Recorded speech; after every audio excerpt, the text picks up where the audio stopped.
saudara-saudara, Civitas Akademika, dan semua pecinta Universitas Kristen Satya-Wacana.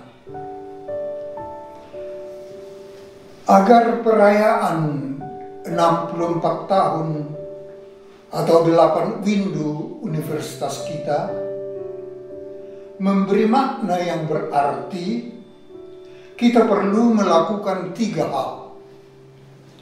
Yang pertama, mengenang masa lalu perguruan tinggi ini, karena sejarah sering memberi pesan yang berharga. Kedua, secara sadar menghayati kondisi masa kini UKSW. Yang ketiga, membaharui komitmen mewujudkan visi dan misi perguruan tinggi ini.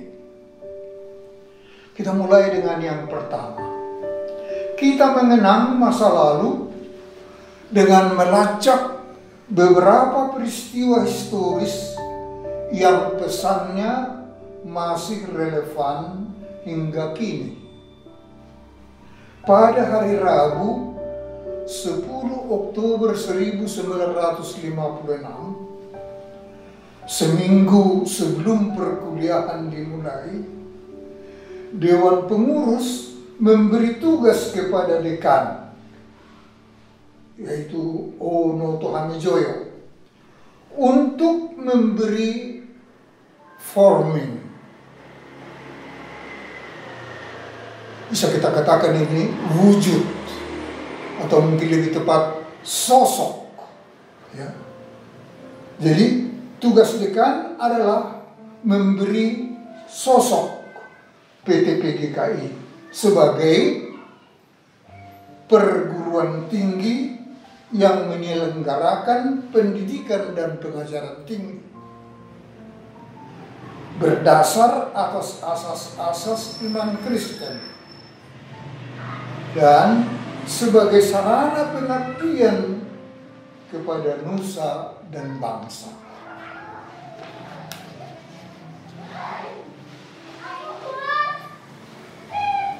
Respons Dekan Noto Hamijoyo, pertama, beliau mengetahui dan mengatakan memahami tugas yang diembannya. Jadi beliau memahami tugas dari pengurus yang diembannya. Kemudian beliau berjanji akan mengusahakannya bersama dengan korps dosen. Dan yang ketiga, beliau mengatakan untuk melaksanakan tugas-tugas itu sebagai perguruan tinggi swasta yang baru, perlu membentuk tradisinya sendiri. Tentu Pak Noto telah membaca anggaran dasar yang disahkan pada 3 Februari 1956. Tentu beliau mengenal kondisi masyarakat Indonesia dan keadaan perguruan tinggi negeri maupun swasta pada waktu itu.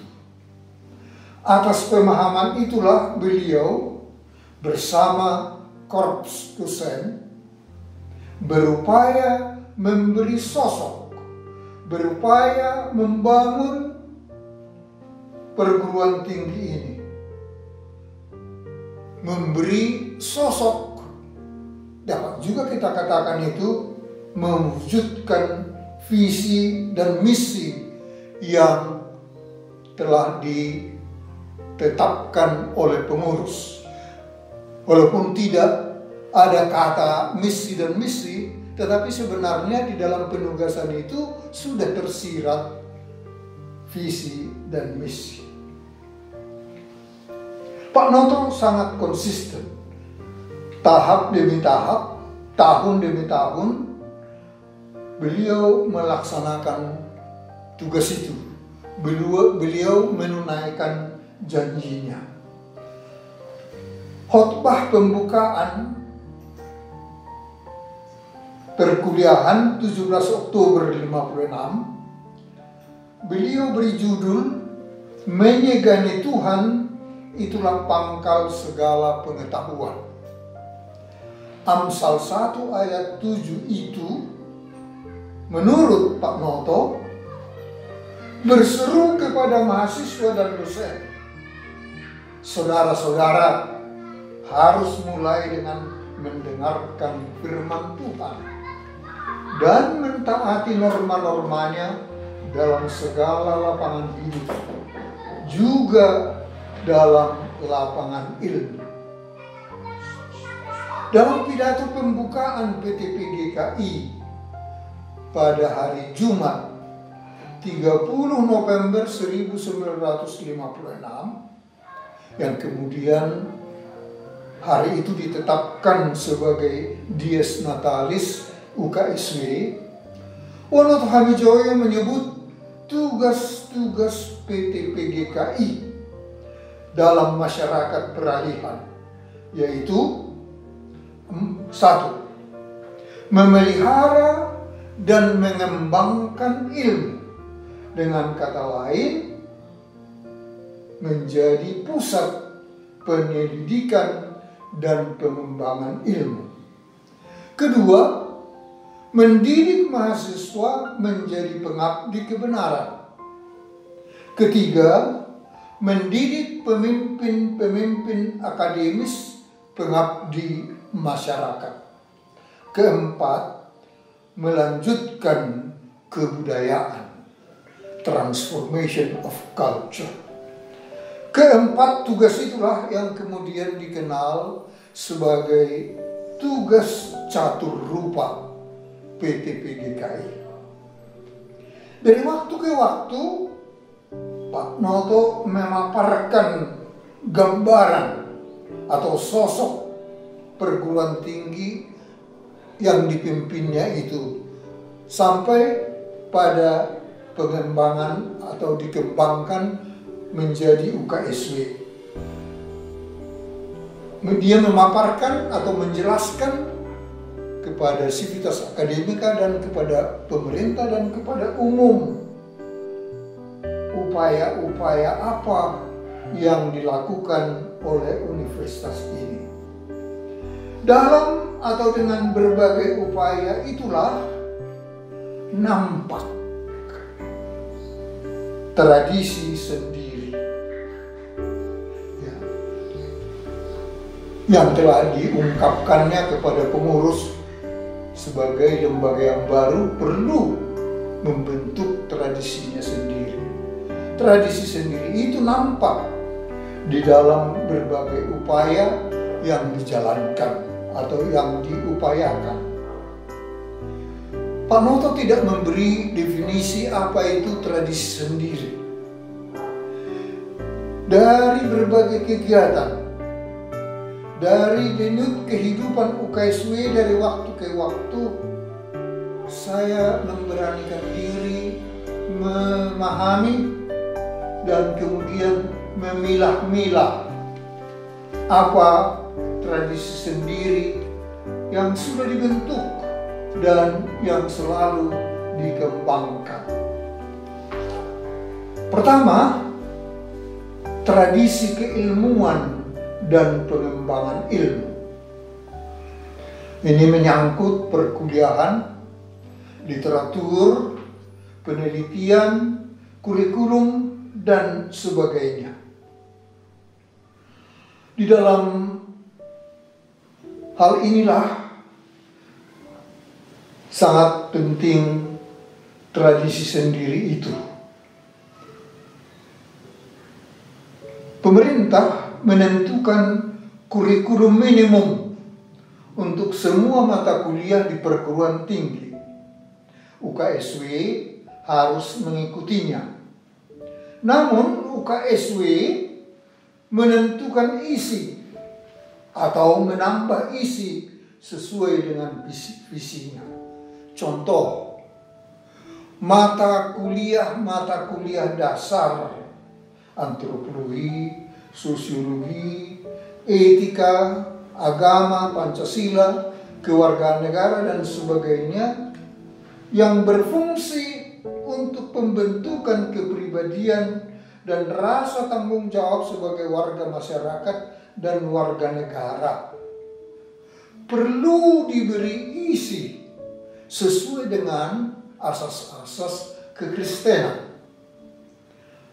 Jadi ada tradisi sendiri di dalam penyusunan kurikulum dan juga sebenarnya metodologi penyajiannya agar mencapai fungsinya dalam yaitu pembentukan kepribadian dan tanggung jawab sebagai warga masyarakat dan warga negara.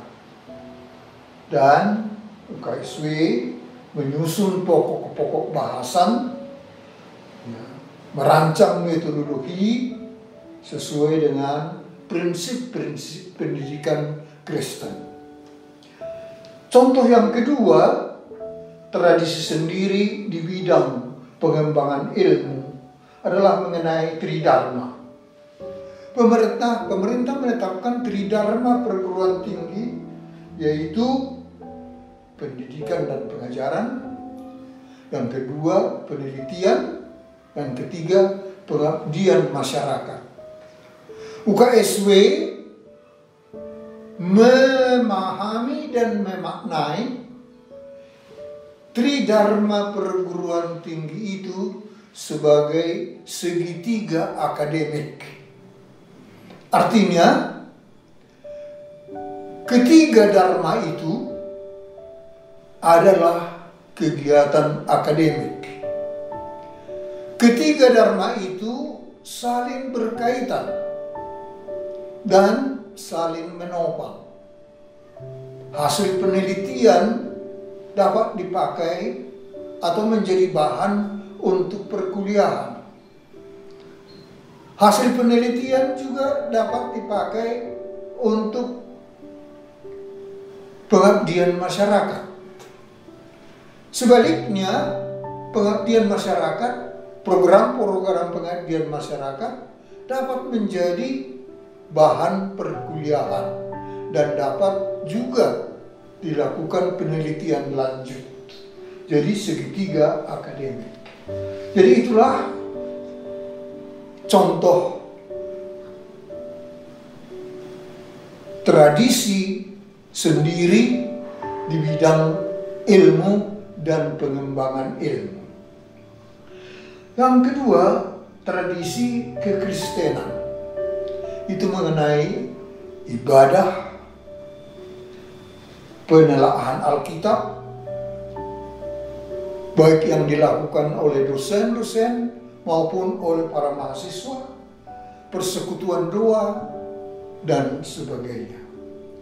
Yang ketiga, tradisi berkebudayaan. Ini menyangkut kesenian, olahraga, kesantunan, dan sebagainya. Selama puluhan tahun, Dies Natalis dirayakan pada pagi hari acara resmi dan pada malam hari malam kesenian. Jadi perayaan Dies selalu dengan malam kesenian.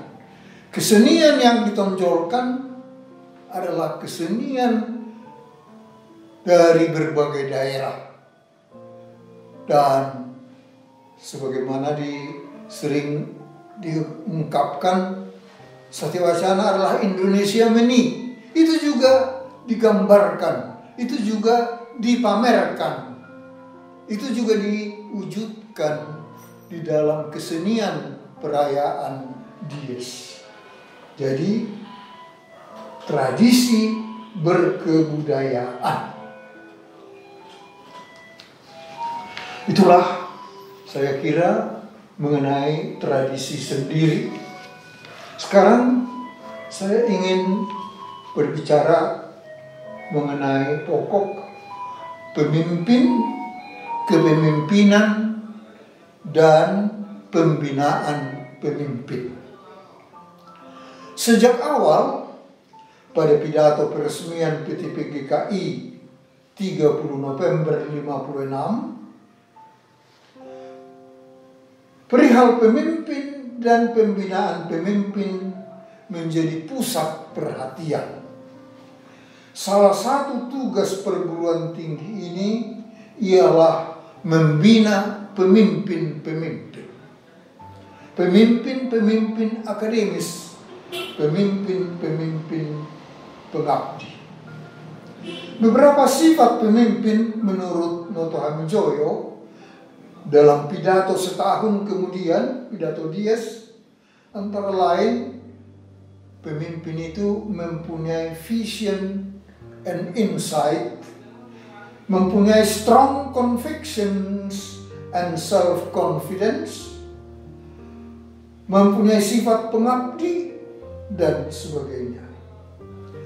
Dalam berbagai kesempatan, Pak Noto memaparkan supaya UKSW membina pemimpin-pemimpin yang dibutuhkan masyarakat Indonesia di berbagai bidang. Kalau tadinya pada masa PTPG masih lebih terbatas pada bidang pendidikan, tetapi sesudah UKSW tentu bidang pengabdian melalui pembentukan kepemimpinan itu menjadi lebih luas, bertambah luas. Untuk membulatkan pemahaman, untuk membulatkan konsep tentang pemimpin dan pembentukan pemimpin, pada Dies Natalis ke-15, jadi ini ke-15, lustrum ketiga, Pak Noto memperkenalkan istilah creative minority. Istilah ini adalah ciptaan Arnold Toynbee dalam bukunya A Study of History. Dia seorang sejarawan Inggris. Pak Noto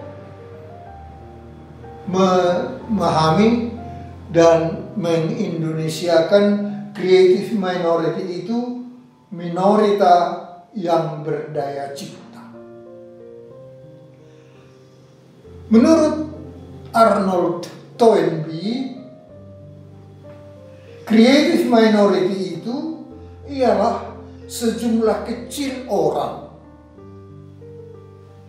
yang karena superioritas jiwa dan rohnya dan kekuatan keyakinannya sanggup menunjukkan jalan dan membimbing massa yang pasif menjadi penganut yang bergiat dalam pembangunan dan mampu mengatasi rintangan, mampu menjawab tantangan yang selalu akan datang silih berganti dalam ritme apa yang oleh Toynbee disebut challenge and response. Pembentukan pemimpin yang berdaya cipta bukanlah pekerjaan instan sekali jadi dan membutuhkan berbagai program dan kerjasama berbagai pihak. Pimpinan universitas, pimpinan fakultas dan jurusan, dosen-dosen, lembaga kemahasiswaan memikul atau turut ambil bagian dalam pembentukan kepemimpinan itu, pembentukan pemimpin-pemimpin itu. Itulah sebabnya di UKSW, lembaga kemahasiswaan menyelenggarakan latihan dasar kepemimpinan mahasiswa LDKM, dan LLKM, latihan lanjutan kepemimpinan mahasiswa. Dan ada juga program training for trainings. Jadi memang pembentukan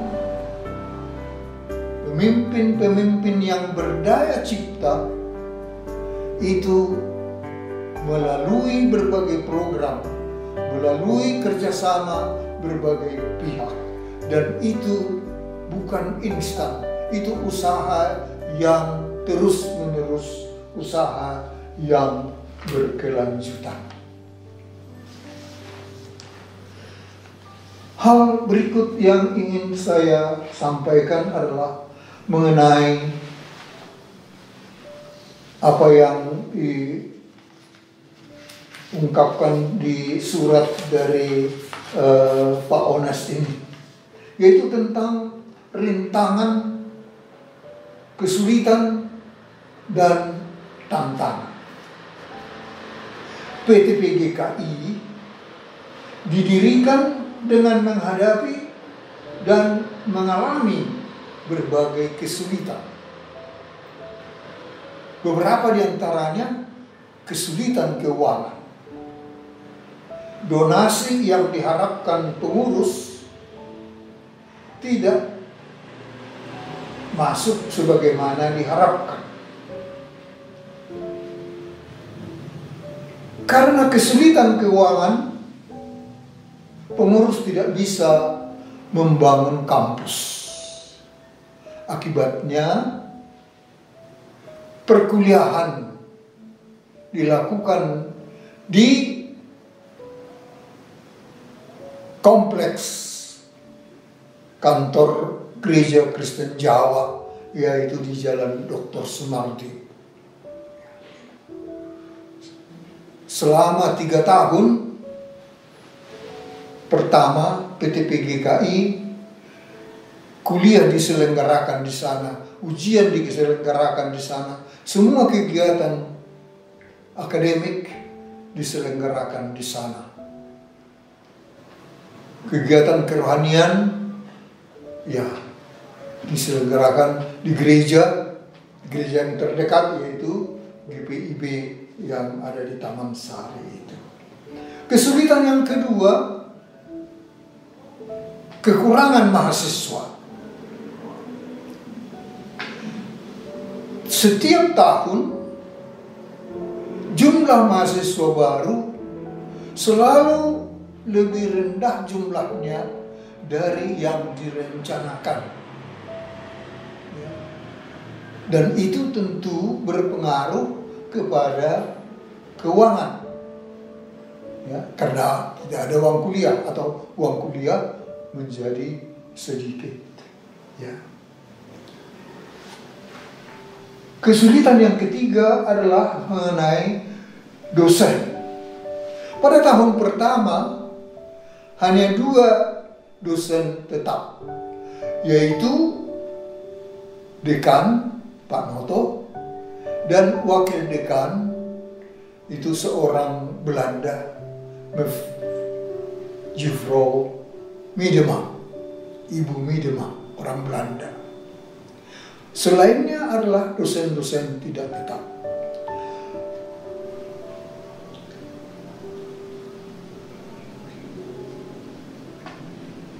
Penambahan dosen untuk tahun-tahun berikutnya itu terbentur pada keuangan, terbentur pada langkahnya sarjana waktu itu yang kompeten mengajar di perguruan tinggi, yang mau atau bersedia bekerja di PTPG dan kemudian di UKSW. Ada larangan bagi tenaga asing, terutama orang Belanda karena hubungan Belanda dan Indonesia pada waktu itu tidak baik. Ada dosen-dosen yang sudah mau berangkat ke Indonesia tetapi tidak mendapat visa. Jadi kesulitan di dalam menambah tenaga dosen. Kesulitan yang keempat adalah pengakuan ijazah agar mempunyai civil effect dengan ijazah yang dikeluarkan oleh negeri. Jadi pada waktu itu ijazah sarjana muda yang kami peroleh itu swasta. Itu tidak diakui sebagai sarjana muda yang sama dengan negeri. Ya. Untuk diakui itu memerlukan perjuangan yang panjang, yaitu kerjasama dengan IKIP Bandung. Mereka mengawasi perkuliahan di PTP GKI dan kemudian memberi kesempatan ujian negara di IKIP Bandung. Jadi sarjana muda untuk beberapa tahun kami ujian di Bandung. Barulah ijazah itu diakui sebagai ijazah negara. Itu adalah perjuangan yang panjang. Itulah kesulitan-kesulitan yang dialami oleh PTP GKI dan kemudian juga dialami oleh Satya Wacana. Pengurus dan pimpinan PTP GKI bekerja keras mengatasi kesulitan-kesulitan itu. Hasilnya menurut saya sangat menakjubkan, mengherankan.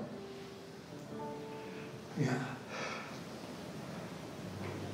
Terbelit atau diperhadapkan dengan kesulitan-kesulitan itu, pengurus membangun 2 gedung baru yang kemudian dikenal sebagai gedung A dan gedung B di kampus.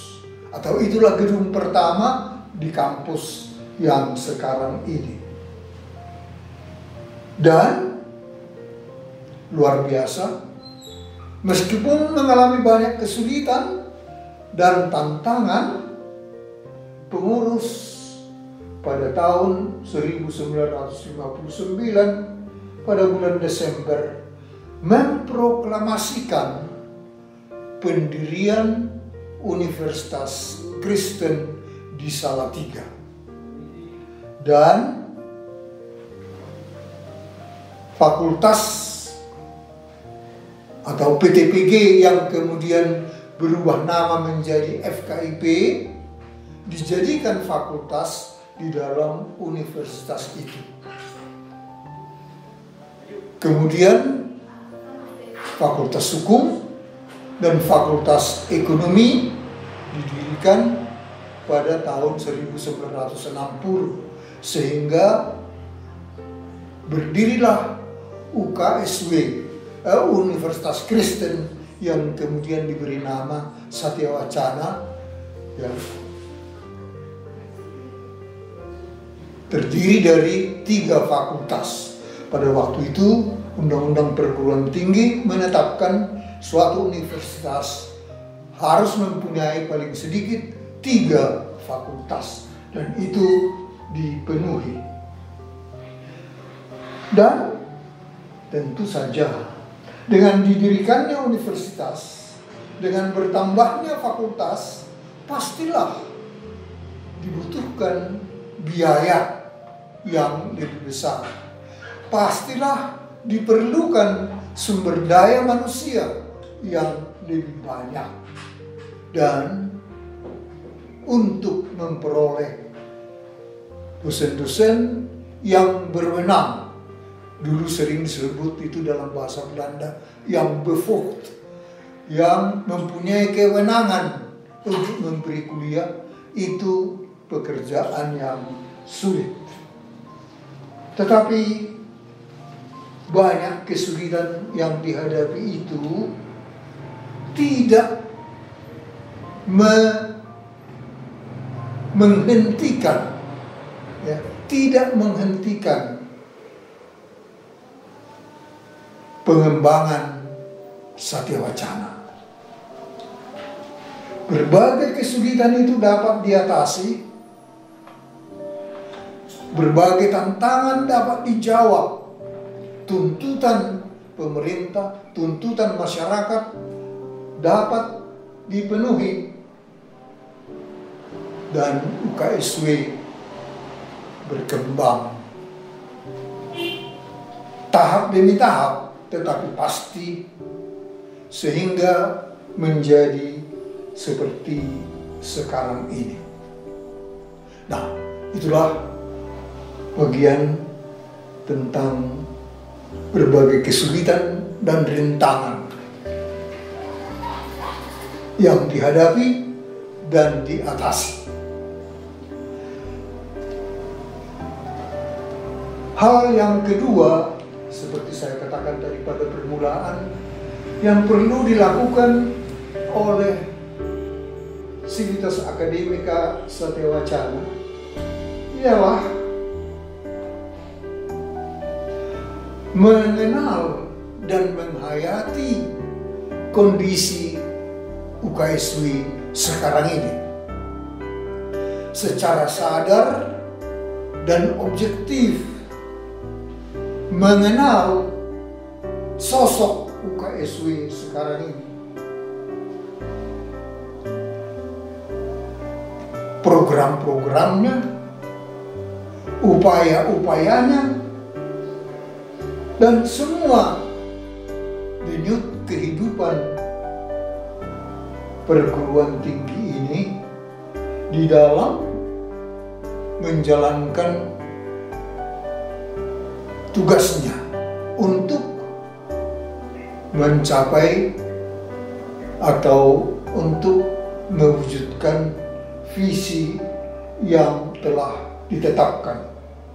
Jadi mengenal diri sendiri, ya, ini harus dilakukan baik oleh pimpinan, bahkan juga oleh pengurus sebenarnya, baik oleh fakultas, baik oleh dosen-dosen.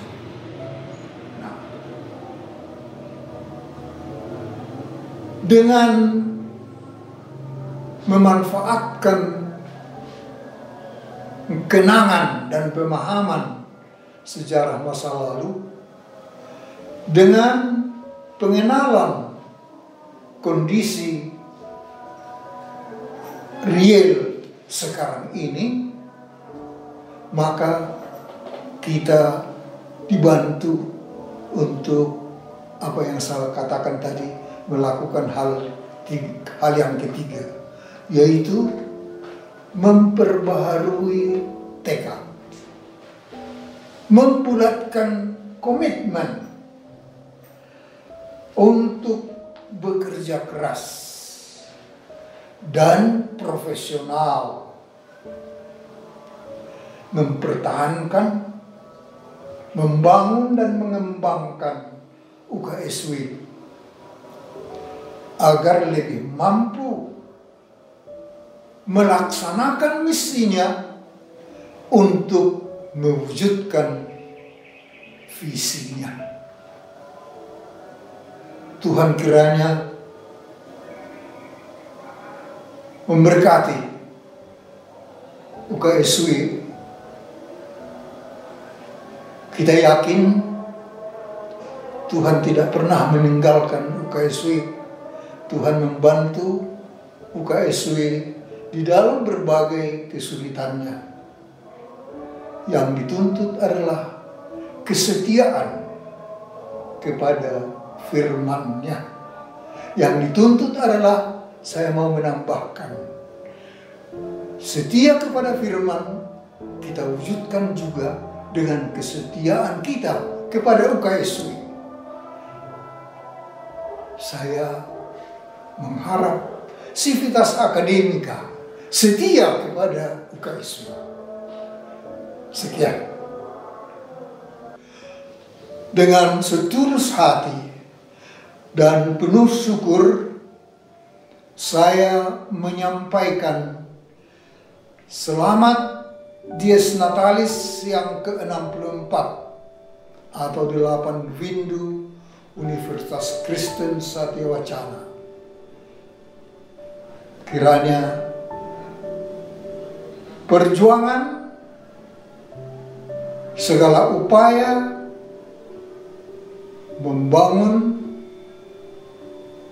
mewujudkan visi dan misi universitas ini diberkati oleh Tuhan untuk pengabdian kita kepada bangsa dan memuliakan nama Tuhan. Amin.